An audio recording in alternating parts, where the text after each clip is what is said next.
மத்திய அரசு நிதி வழங்குறதில்ல. அது வழங்காததுனால எங்களால மக்களுக்கு எந்த நலத்திட்டங்களும் செய்ய முடியல அப்படின்னு அவர் சொல்றாரு. ஆவரேஜா ஒரு வருஷத்துக்கு 1,4 கோடின்னு 5,00,000 கோடி ரூபாய் கடன் வாங்கியிருக்காங்க. அந்த கடன் வாங்கி என்ன பண்ணாங்க? அதில் பண்ணியிருக்கலாமே. சிலிண்டருக்கு மானியம் நாங்கள் கொடுக்கவே இல்லை. எலக்ட்ரிசிட்டி 2 மாதத்துக்கு ஒரு கட்டுறதை ஒரே மாதம் பில்லிங் பண்ணுறோம் நாங்கள். இதெல்லாம் ஒரு நார்மல் ஜீவோ போட்டாலே போதுமே. இதுக்கு மத்திய அரசு தான் பணம் கொடுக்கணுன்ற அவசியமே இல்லையே. அது பண்ணியிருக்கலாங்க. முக்கியமாக டாஸ்மார்க்கை ஒளி பண்ணாங்க. ஸோ இதெல்லாம் பண்ணாமல் மத்திய அரசை குறை சொல்கிறது ஏற்கக்கூடிய விஷயம் கிடையாது. ஒரு எக்ஸாம்பிள் நான் ஒன்று சொல்கிறேன். இப்போ ரோடு கான்ட்ராக்ட் பண்ணுறாங்க. 40% கவர்மெண்ட்டுக்கு ஊழலாக கொடுக்குறாங்க, லஞ்சமாக கொடுக்குறாங்க. ஒரு கோடி ரூபாய் கான்ட்ராக்ட் எடுக்கிறாங்கன்னா 40% மினிஸ்டர்ஸ்க்கு, அந்த ஐஏஎஸ் ஆஃபீஸர்ஸ்க்கு, இவங்களுக்கெல்லாம் போயிடுது. மீதி 60% தான் அவருக்கு கொடுக்குறாங்க. இந்த 60% வாங்கி அவர் என்ன மாதிரி ரோடு போடுவார்? நீங்கள் ஒரு போலீஸ் ஸ்டேஷனில் போயிட்டு ஒரு சிஎஸ்ஆர் கூட வாங்க முடியாத சூழ்நிலை இப்போ இருக்குது. திமுக ஆட்சியில் பார்த்தீங்கன்னா போலீஸ் ஸ்டேஷனில் யாருடைய கண்ட்ரோலில் இருந்தால் மாவட்ட செயலருடைய கண்ட்ரோலில் போகுது. அரசியல்வாதிக்கு திமுக போலீஸ் ஸ்டேஷனில் என்ன வேலை? கனிமொழி என்ன சொன்னாங்க? முதல் கழுத்து, அதாவது தமிழ்நாட்டு விதவைகள் அதிகமாயிட்டாங்க, எங்கள் அண்ணன் ஆட்சிக்கு முதல் கழுத்து இந்த டாஸ்மாக் ஒழிக்கிறதா. நாங்கள் ஏன் அப்படி சொன்னாங்க?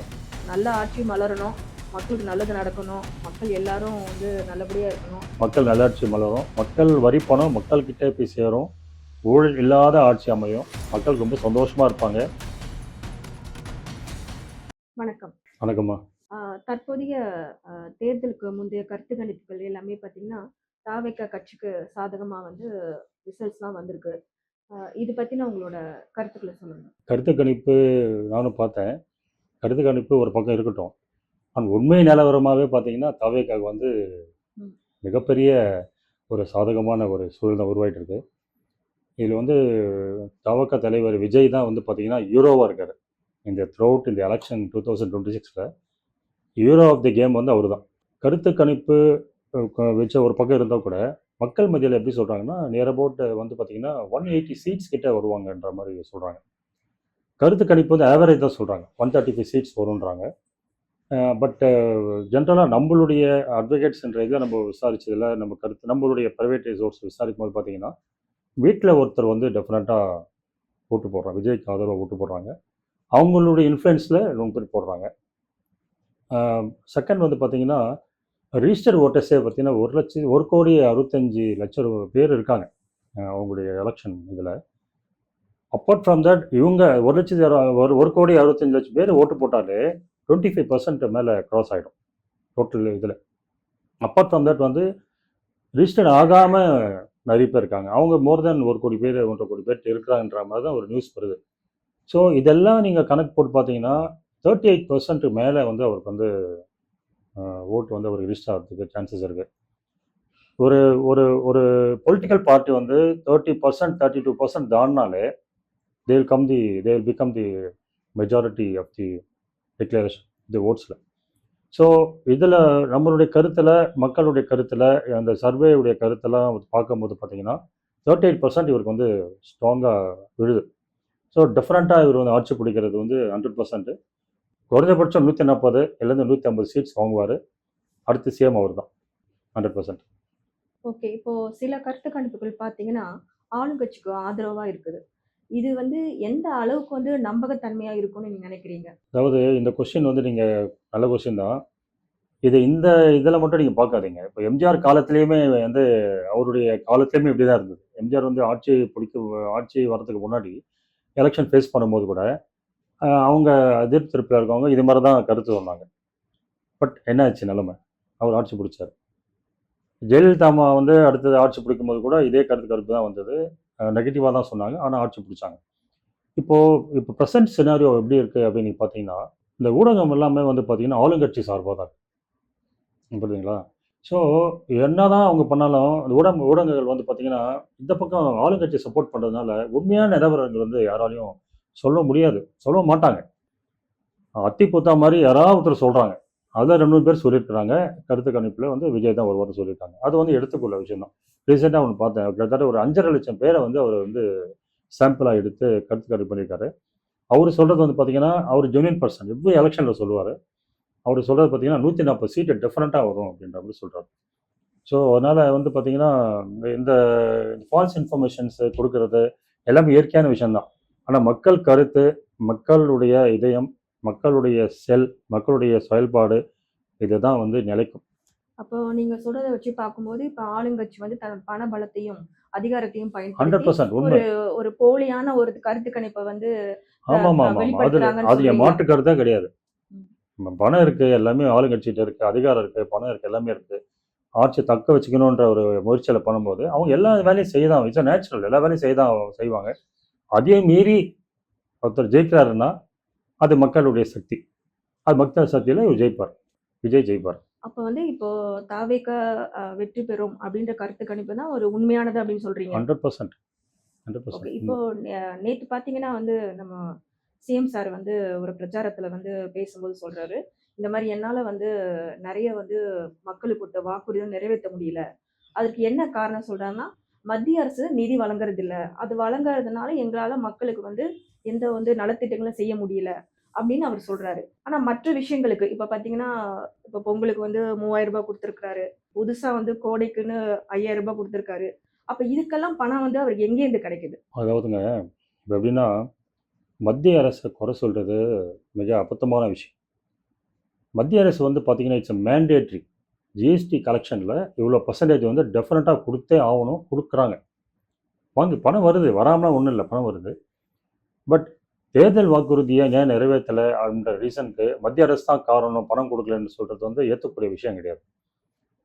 இப்போ என்னுடைய ஒப்பீனியன் நான் என்ன சொல்றேன்னா, தேர்தல் மத்திய அரசு பணம் குடுக்கல அப்படி இருக்கட்டும் ஒரு பக்கம் வைங்க.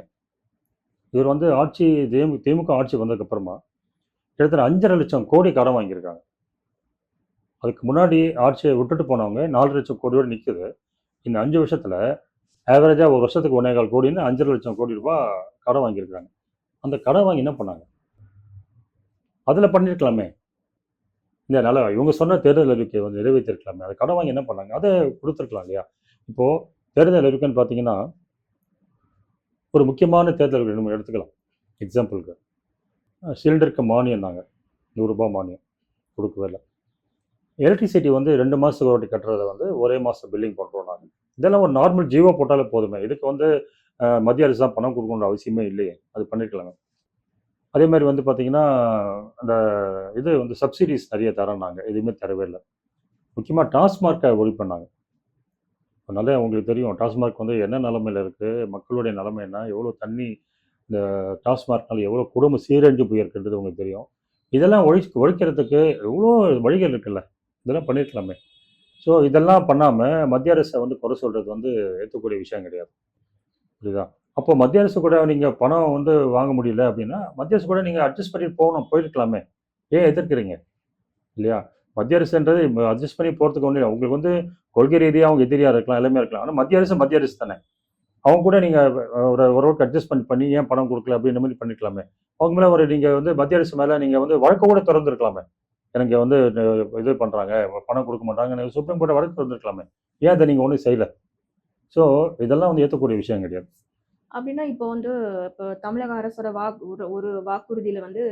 8,000 தரப்போறேன்னு சொல்லியிருக்காங்க. அது தேர்தல்ல டோக்கன் ஜெயிச்சு வந்தா ரூ. Token 8,000 coupon token. குடுக்குறேன். அதுக்கப்புறம் தேர்தல் ஜெயிச்சதுக்கு அப்புறம் ரூ. 8,000க்கு நீங்க உங்களுக்கு புடிச்ச எந்த பொருள் வேணா வாங்கிக்கலாம்ன்னு சொல்றாங்க. அப்போ இந்த ரூ. 8,000 பணங்கிறது மறுபடியும் வந்து கடன் வாங்கி தான் குடுக்க போறாங்களா? இது எந்த மாரி எந்த எந்த ஒரு ஒரு பேஸ்ல இது சொல்றாங்க அவங்க? இப்போ பொறுத்தவரைக்கும் தமிழ்நாடு கஜானா காலியா இருக்கு. ம். கடனா தான் இருக்கு. இப்ப தமிழ்நாட்டுடைய கடன் நிலவரம் எப்படி இருக்குன்னா, 21% 21% ஆஃப் தமிழ்நாடு இன்கம் வருமானங்கள் வந்து நம்ம வட்டி கட்டுறோம். எவ்வளோ வட்டி கட்டுறோம் தெரியுங்களா? 62,456 கோடி வருஷத்துக்கு கட்டுறோம். ஆவரேஜா வந்து 62,000 கோடி நம்ம வட்டி கட்டுறோம். இப்போ நம்மளுடைய வருமானம் எவ்வளோ வருதோ, தமிழ்நாடு கவர்மெண்ட் வருமானம் வருதோ, அதில 21% நம்ம வட்டி போயிட்டு இருக்கு. இது எதுக்கு இந்த வட்டி கட்டணும்? 21% அது எவ்வளோ பெரிய முக்கியமான ஒரு இன்கம். அது ஃபுல்லா வட்டிக்கு போயிருது. இப்போ மறுபடியும் நீங்க என்ன பண்ண போறீங்க? கடனா வாங்குவீங்க. இல்லையா? இப்போ திமுக ஜெயிச்சு வந்ததுன்னா, மறுபடியும் கடனா வாங்கி ஆகணும். மறுபடியும் அந்த அந்த வட்டி தான் அதுக்கு உண்டான வட்டிய கட்டி ஆகணும். அந்த வட்டி சுமை யார்கிட்ட வரும்? மக்கள் மத்தியில தான் வரும். ஸோ மக்கள்ட்ட வந்து குடுத்து, மக்கள் கிட்ட அந்த பணத்த வாங்கி, மக்கள் கிட்ட வரிய வாங்கி, வட்டிய கட்டி, அந்த வட்டி சுமைய வந்து மக்கள் மேலேயே செலுத்தி, பெரிய ரொட்டேஷன் தான். ஸோ இதனால மக்களுக்கு எதுவுமே வந்து ஒரு சாதகமான விஷயம் கிடையாது. இந்த மாரி சூழ்நிலை இப்படியே போயிட்டு இருந்தா, எப்பதான் வந்து இப்போ ஒரு ஒரு ஒரு நலத்திட்ட பணிகளை வந்து மக்களுக்கு செய்ய முடியும்? உங்க அட்மினிஸ்ட்ரேஷன் வந்து பெர்ஃபெக்ட்டா இருக்கணும். ஃபைனான்ஷியல் மேனேஜ்மென்ட் வந்து தெளிவா இருக்கும். ஃபைனான்ஷியல் மேனேஜ்மென்ட் கரெக்ட்டா இருந்ததுன்னா, வருமானத்த வந்து டெவலப் பண்ணிக்கலாம். திராவிட கட்சிகள் பொறுத்தவரைக்கும் பார்த்தீங்கன்னா, இந்த அட்மினிஸ்ட்ரேஷன், இந்த ஃபைனான்ஷியல் மேனேஜ்மென்ட்லாம் வந்து இன்டர்ஃபியர் பண்ணிக்க மாட்டாங்க. அத இன்வால்வ்மென்ட் பண்ண மாட்டாங்க. அவங்க வந்து என்ன பண்ணுவாங்கன்னா, இப்போ எக்ஸாம்பிள் வந்து இந்த இப்ப ஆளும் கட்சி எடுத்துங்களேன். அவங்க சம்மந்தப்பட்ட ப்ராஜெக்ட், அவங்க வெல்ஃபேர், அவங்க குடும்பம் சம்மந்தப்பட்ட ப்ராஜெக்ட், அவங்களுக்கு உண்டான ப்ராஜெக்ட் மட்டும் தான் ஹைலைட் பண்ணி பணம் வந்து ப்ராஜெக்ட் பண்ணுவாங்களே தவிர, அதில என்னென்ன வருமானம் வருமே, அத வச்சு டெவலப் பண்றாங்க. அதுதான் குறிக்கோளா இருக்கிறாங்களே தவிர, மக்களுக்கு வந்து என்ன சேவை செய்யணும், மக்களுக்கு என்ன நல்லது பண்ணலாம் அப்படின்ற மாரி கிடையாது.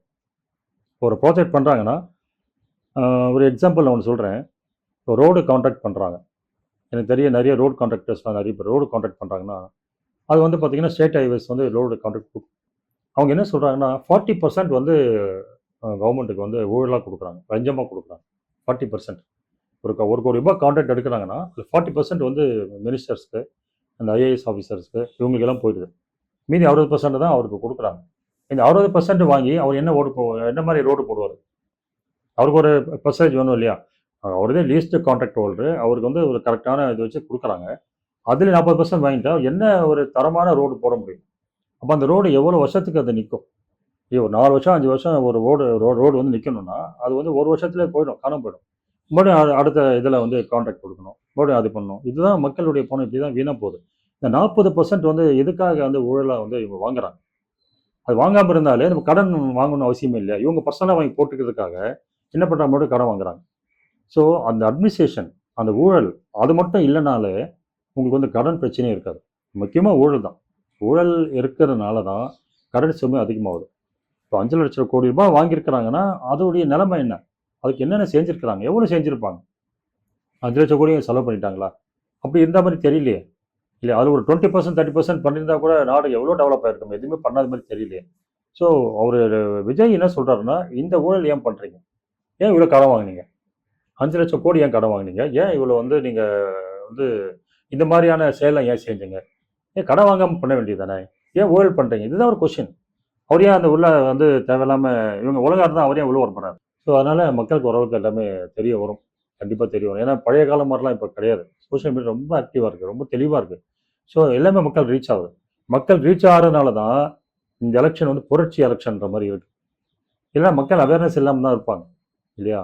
சோசியல் மீடியா வந்ததுனால தான் மக்களுக்கு எல்லாம் தெரியுது. ஸோ என்ன இவங்க யாரு? அவங்க யாரு? இவங்க ஊழல் பண்றாங்களா? யார் ஊழல் பண்றாங்க? இந்த ஆட்சி நல்லா ஆட்சியா? வரப்போற ஆட்சி நல்லா ஆட்சியா? இவங்கள சேர்க்கலாமா? அவங்கள வந்து சப்போர்ட் பண்ணலாமா? மக்கள் தெளிவா இருக்கிறாங்க. சோசியல் மீடியா வந்து ரொம்ப எஃபெக்டிவா இருக்கு. அதனால மக்களுக்கு ஆட்டோமேட்டிக்கா நியூஸ் போகும். போகாம இருக்காது. அப்படின்னா இப்போ அதே மாரி இதில வந்து பார்த்தீங்கன்னா, இன்னொன்னு மகளிர் மசோதாவும் இதில இருக்கு. வுமென்ஸ் ரிசர்வேஷன் பில்லும் இதில இருக்கு. அதில வந்து 33% வுமென்க்கு வந்து இம்பார்ட்டன்ஸ் வந்து ரிசர்வேஷன் கிடைக்கும். இது இந்த கவர்மெண்ட்ல வந்து சென்ட்ரல் கவர்மெண்ட் கொண்டு வந்தாங்க. அதையும் ஃபெயிலியர் ஆயிட்டாங்க. ஸோ மகளிருக்கு உண்டான சப்போர்ட் கூட வந்து நடக்கல. இதோ தமிழ்நாடு கவர்மெண்ட் என்ன பண்ணிட்டாங்க அப்படின்னா, அதையும் வந்து அகைன்ஸ்ட் பண்ணிட்டாங்க. ஸோ மகளிருக்கு செஞ்ச ஒரு துரோகம் தான் அது. புரியுதுங்களா? 33% வந்து ஸ்டேட் கவர்மெண்ட்லயும், சென்ட்ரல் கவர்மெண்ட்லயும் வந்து எம்பி, எம்எல்ஏ ஆறாங்கன்னா, அது எவ்வளோ பெரிய விஷயம் மகளிர் குடுக்குற இம்பார்ட்டன்ஸ். வோட்டர்ஸ்ல வந்து பார்த்தீங்கன்னா, 50%க்கு மேல மகளிர் இருக்காங்க. எல்லா ஊர்லயுமே, எல்லா ஸ்டேட்லயுமே. அப்போ அவங்களுக்கு 33% குடுக்கறதுல என்ன தப்பு இருக்கு? குடுக்கலாம் இல்லையா? ஓட்டு மட்டும் மகளிர் ஓட்டு மட்டும் கேட்குறீங்க. ஏன் மகளிருக்கு ஏன் நீங்க 33% வந்து அவங்களுக்கு வந்து எம்எல்ஏ ஆகக்கூடாதா? 30% எம்பி ஆகக்கூடாதா? ஏன் அத மட்டும் ஏன் நீங்க வந்து தடுக்கிறீங்க? குடுத்துருக்கலாமே! ஸோ அந்த அந்த பில் வந்து பாஸ் ஆயிருந்ததுன்னா, 33% வந்து தமிழ்நாட்டுல வந்து 33% பெண்கள் எம்எல்ஏ ஆயிருப்பாங்க. மத்தியில பார்லிமென்ட்ல வந்து 33% பெண்கள் வந்து எம்பி ஆயிருப்பாங்க. இது தடுத்துட்டாங்க. இது வந்து பார்த்தீங்கன்னா, மிகப்பெரிய மக்களுக்கு பெண்களுக்கு செய்கின்ற ஒரு அநீதி தான். இது தமிழ்நாட்டுக்கும், தமிழ்நாட்டு மக்களுக்கும், பெண்களுக்கும் இழைக்கப்பட்ட வந்து பெரிய துரோகம்னு கூட சொல்லலாம் ஆமா, இல்லையா ஆமா. நம்ம? துரோகம் தான். பெரிய துரோகம் தான். இது வந்து பார்த்தீங்கன்னா, பெண்கள் வந்து எனக்கு கண்கள், பெண்கள் வந்து இது அப்படின்னு சொல்றதெல்லாம் வந்து ஏமாற்று வேலையா போச்சு. தப்பான விஷயம். பண்ணிறக்கூடாது. ஆ இப்போ இந்த டிஎம்கே எதிர்ப்பு அலைகள் வந்து தாவேக்கு சாதகமா இருக்கும் அப்படின்னு நீங்க நினைக்கிறீங்களா? ஆமா 100%. ஏன்னா, இப்ப பார்த்தீங்கன்னா, இப்போ டிஎம்கே வந்து என்னென்ன ப்ராமிஸ் பண்ணி ஆட்சி புடிச்சாங்க 2021ல. டாஸ்மார்க்க ஒழிப்பேன்னாங்க. நீட் தேர்வ ரத்து பண்ணுவேன்னு சொன்னாங்க. சிலிண்டர் மானியத்த குறைப்பேன்னாங்க. எவ்வளோ விஷயங்கள் சொன்னாங்க. பட் எதையுமே பண்ணல. மாறாக என்னென்ன நடந்துச்சு அப்படின்னா, சட்டம் ஒழுங்கு ரொம்ப மோசமான நிலைமைக்கு போச்சு. நீங்க வந்து ஒரு போலீஸ் ஸ்டேஷன்ல போயிட்டு ஒரு சிஎஸ்ஆர் கூட வாங்க முடியாத சூழ்நிலை இப்ப இருக்கு. ஸோ அந்த திமுக ஆட்சியில வந்து பார்த்தீங்கன்னா, போலீஸ் ஸ்டேஷன்ல வந்து யாருடைய கண்ட்ரோல்ல இருந்தா, மாவட்ட செயலாளருடைய கண்ட்ரோல்ல போகுது. ஒரு மாவட்டம் வந்து எஸ்பி இருப்பாரு, கலெக்டர் இருப்பாங்க. ஆனா அந்த திமுகவுடைய மாவட்ட செயலாளர் தான் கண்ட்ரோலா இருப்பாரு. சரிங்களா? அரசியல்வாதிக்கு வந்து திமுக போலீஸ் ஸ்டேஷன்ல என்ன வேலை? அவங்க வந்து சர்வீஸ் பண்ண வந்திருக்காங்க. மக்களுக்கு தான் உழைக்க வந்தாங்க தவிர, போலீஸ் ஸ்டேஷன்ல போய் பஞ்சாயத்து பண்றதுக்கு வரல. அப்படிதான் நிலைமை அப்படிதான் இருக்கு. ஸோ வந்து பார்த்தீங்கன்னா, சட்டம் ஒழுங்கு வந்து கம்ப்ளீட்டாவே மோசமான கண்டிஷன் போயிடுச்சு. பெண்களுக்கு பாதுகாப்பு கிடையாது. அப்புறம் வந்து பார்த்தீங்கன்னா, குடிப்பழக்கம், கஞ்சா எகிரிச்சு எங்கேயோ எங்கேயோ போயிடுச்சு. ஸோ இதனால் வந்து பார்த்தீங்கன்னா 8 மணிக்கு மேலே மக்கள் வந்து மக்களோ ஆண்கள் கூட இன்க்ளூடிங் ஆண்களும் சரி பெண்களும் சரி ரோட்டில் நடமாறதே கேள்விக்குறியா இருக்கு. ஸோ இதெல்லாம் வந்து பார்த்தீங்கன்னா ஒரு அரசாங்கம் வந்து மக்களுக்கு பாதுகாப்பு கொடுக்கறது தான் அரசாங்கத்துடைய முக்கியமான வேலை. பட் அதை செய்ய தவறிட்டாங்க. ஸோ இதை தவறும் போது என்ன ஆகுது அப்படின்னா ஒரு ஆப்பர்ச்சுனிட்டி ஆப்போசிட் பார்ட்டிக்கு கிடைக்குது. அந்த ஆப்போசிட் பார்ட்டி யார் அப்படின்னா நடிகர் விஜய். அவர் ஆட்சி அவர் என்ன கேட்குறாருன்னா நீங்கள் வந்து நீங்கள் சொன்னதெல்லாம் நீங்கள் செய்யலை. நீங்கள் என்ன ப்ராமிஸ் பண்ணீங்களோ அதை செய்யலை. அதை விட்டுடுங்க பரவாயில்ல. பட் நீங்கள் வந்து ஏன் வந்து இந்த சாராயத்தை வந்து ஒழிக்கல? ஒழிக்காம அதானே ப்ராமிஸ் பண்ணீங்க. கனிமொழி என்ன சொன்னாங்க? முதல் கழுத்து, அதாவது தமிழ்நாட்டு விதவைகள் அதிகமாயிட்டாங்க. எங்கள் அண்ணன் ஆட்சிக்கு வந்தோடனே முதல் கழுத்து வந்து இந்த டாஸ்மார்க் ஒழிக்கிறது தான் நாங்கள். ஏன் அப்படி சொன்னாங்க? அப்படி முழு சொன்னவங்க மதுவிலக்கு கொண்டு வருவோம்னு கொண்டு வரேன்னு சொன்னாங்க. சொன்னாங்க. ஏன் அது பண்ணலை? அப்படி தானே ஓட்டு போட்டாங்க. நீ பண்ணுவீங்க தானே ஓட்டு போட்டு எத்தனை குடும்பம் நடுத்தூரில் நிற்குது? எத்தனை குடும்பம் மோசமான நிலைமையில போயிட்டு இருக்கு? 3 வேளை சாப்பாடுக்கெல்லாம் கஷ்டப்படுது. இந்த சூழ்நிலையில் என்ன வந்து நீங்கள் அது எதுவுமே பண்ணலை. மக்கள் கொடுக்க வேண்டிய சேர வேண்டிய வரி பணமும் மக்களுக்கு வந்து வரி பணத்தினால சேர வேண்டிய அவங்க சலுகைகளும் சரியா போல. எதுவுமே மக்களுக்கு சரியா போல. ஊழல் அதிகமாயிடுச்சு. இப்போ பார்த்தீங்கன்னா K Nehru X minister K Nehru மேலே வந்து ஆனரபிள் ஹைகோர்ட் வந்து பார்த்தீங்கன்னா எஃப்ஐஆர் போலீஸ் டைரக்ஷனாக கொடுத்தாங்க. இவர் என்ன பண்ணியிருக்கணும்னா ஒரு ஒரு கர்டேசிக்காக என்ன பண்ணிருக்கணும், அவர் வந்து ஆட்சி விட்டு நீங்கள் ரிசைன் பண்ணுங்கன்னு சொல்லி வந்து மக்களுக்கு வந்து ஒரு அப்படி சொல்லியிருந்தாருன்னா மக்களுக்கு வந்து அவர் மேலே ஒரு நம்பிக்கை வந்திருக்கும். அது கூட அட்லீஸ்ட் பண்ணலை. அப்போ ஊழல்வாதிக்கு வந்து திமுக சப்போர்ட் பண்ற மாதிரி தானே மக்கள் எதிர்பார்ப்பாங்க. அதான் அட்லீஸ்ட் பண்ணிருக்கணும்ல. ஹைகோர்ட்டே சொல்லுது நீங்க வந்து இது மாதிரி வந்து அவர் மேல எஃப்ஐஆர் போடுங்கன்னு சொல்லும்போது அதுக்கப்புறம் வந்து நீங்க அவரை வந்து கூட வச்சுக்கிட்டு அவருக்கு எந்த ஆக்ஷன் எடுக்காம இருந்தீங்கன்னா மக்கள் எப்படி உங்களை நம்புவாங்க? ஸோ இதெல்லாம் தான் வந்து திமுகவுக்கு அகென்ஸ்டா வந்து எதிர்ப்பு அலைய வீசுது. நமக்கு ஆனால் சோஷியல் ஆக்டிவிட்டிஸ் வந்து தெளிவா இருக்கு. சோஷியல் மீடியா தெளிவா இருக்கு. எல்லாம் ரீச் ஆகுது. அப் டு டேட் ரீச் ஆகிட்டே இருக்கு. மக்கள் வந்து அதை தெளிவாக கேப்ச் பண்ணிக்கிறாங்க. பண்ணிட்டு என்ன பண்றாங்க? தெளிவா வந்து முடிவு எடுக்கிறாங்க. ஓகே, இவங்க வந்து இப்படிதான் பண்ணுவாங்க. ஊழல்ல வந்து இப்படிதான் பண்ணுவாங்க. செகண்ட் வந்து பாத்தீங்கன்னா திமுகனால ஒரு குடும்ப அரசியல் மாதிரி ஆயிடுச்சு. குடும்பத்தில் இருக்கவங்க எல்லாருமே அரசியல் இருக்காங்க. பெரிய பெரிய போஸ்ட் இருக்காங்க. அப்போ திமுகன்றது ஒரு கார்ப்பரேட் கம்பெனி, ஒரு அரசியல் கம்பெனி, ஒரு அரசியலுக்கு அவங்க கார்ப்பரேட்டை உருவாக்கிட்ட மாதிரி ஒரு வந்துடுச்சு. மக்கள்கிட்ட தெரிஞ்சு போச்சு. ஸோ மக்கள் வந்து எதுக்கு நம்ம வந்து இது மாதிரி நம்ம பணத்தை வாங்கி இவங்க குடும்பம் முன்னேற்றத்துக்கா அப்படின்ற மாதிரி அவங்க தெளிவா இருக்கிறாங்க. இதெல்லாமே எதிர்ப்பு தான். ஸோ இந்த எதிர்ப்பு வந்து பாத்தீங்கன்னா நடிகர் இவரு திமுக தலைவர் விஜய்க்கு வந்து இது பலம் ஆப்பர்ச்சுனிட்டியா சேர்க்கும். இந்த எதிர்ப்பு அவருக்கு ஆப்பர்ச்சுனிட்டி பலம் அமையுது. சேர்க்கும்னு நினைக்கிறேன். அவருக்கு வந்து அது தெளிவா இருக்கு. அவர் ப்ராமிஸ் பண்றாரு, நான் ஊழல் பண்ண மாட்டேன்றாரு. இவங்க பண்ண மாட்டேன், ஊழல் பண்ண மாட்டேன், டாஸ்மார்க் ஒழிக்கிறேன், பெண்கள் பாதுகாப்பு தரேன், உங்களுக்கு வந்து இது சோஷியல் வெல்ஃபேர் நல்லா பண்றேன் அப்படின்னு எல்லாமே தெளிவா சொல்றாரு. மக்களுடைய இதுல வரி பண்ணி ஒரு பைசா எடுக்க மாட்டேன்னு சபதம் கொடுக்குறாரு. ஏன் இவங்களால சொல்ல முடியுமா? ஆளுங்கட்சியா முன்னாடி ஆளுங்கட்சி சொல்ல முடியுமா? ஊழல் இருந்தா நான் ஒரு பைசா எடுக்க சொல்லவே முடியலையே. ஸோ அதுல பாத்தீங்கன்னா தெளிவா இருக்கு. அதனால இவங்களுடைய பிரச்சனைகள் இவங்களுடைய செயல்கள் வந்து எதிர்ப்பு செயல்கள் வந்து அவருக்கு வந்து சாதகமா இருக்கு. மக்களோட எதிர்பார்ப்பும் அதுதான். ஒரு நல்ல ஆட்சி மலரணும். மக்களுக்கு நல்லது நடக்கணும். மக்கள் எல்லாரும் வந்து நல்லபடியா இருக்கணும். போதை கலாச்சாரம் ஒழியணும். பெண்களுக்கு பாதுகாப்பு குடுக்கணும். சட்டம் ஒழுங்கு நல்லா இருக்கணுங்கிறது தான் எல்லா தரப்பு மக்களோட ஒரு எதிர்பார்ப்பு. அதுதான் அவங்களோட ஆசை. இது வந்து பார்ப்போம். நம்மளோட அடுத்த கவர்மெண்ட் எப்படி அமையுது. கண்டிப்பா இது கண்டிப்பா நல்ல கவர்மெண்ட் அமையும். ம். வெற்றி நிச்சயமா இருக்கும். விஜய் சொல்ற மாதிரி கண்டிப்பா ஜெயிப்பாரு. மிகப்பெரிய வித்தியாசம் ஜெயிப்பாரு. மக்கள் நல்லாட்சி மலரும். மக்கள் வரி பணம் மக்கள் கிட்டே போய் சேரும். ஊழல் இல்லாத ஆட்சி அமையும். மக்கள் ரொம்ப சந்தோஷமா இருப்பாங்க. அதனால எல்லாமே நன்மைக்கு தான் நடக்கும்.